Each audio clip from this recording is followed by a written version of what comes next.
今仔是教师节哦，昨有一份调查，迄是讲咱台湾的老师有3成10分的快乐指数无到4分。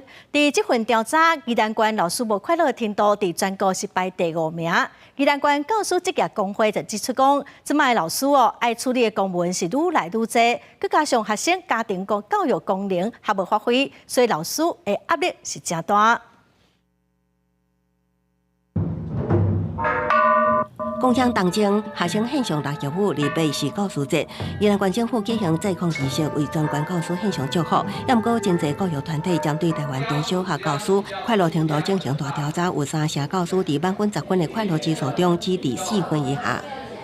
比那个长条比是没有意义的，我们只要知道长高几公分。 根据教育团体统计的快乐指数，前5届分别是嘉义县的4.83分，嘉义市的5.19分，台南市的5.20分，新竹市的5.21分，甲宜兰县5.22分。宜兰县排名全国上无快乐的县市第5名。宜兰县教师职业工会表示，原来无必要无关教育专业的本色公文有增无减，甲家庭教育公平无好，增加教师压力都是无快乐原因。我们常常在学校遇到，明明属于国小端的公文，却发给所有的国中。 或者是专属于国中学生的活动，或者是高中学生的活动，却又发给了所有的国小。持续来去留意跟注意，那尽量去减少现场行政老师的一些负担。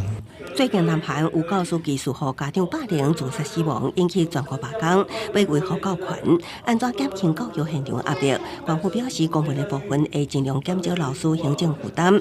另外，家庭教育无好的问题，会透过家庭教育中心宣导，佮提供行政资源，协助第一线的教师。记者综合报道。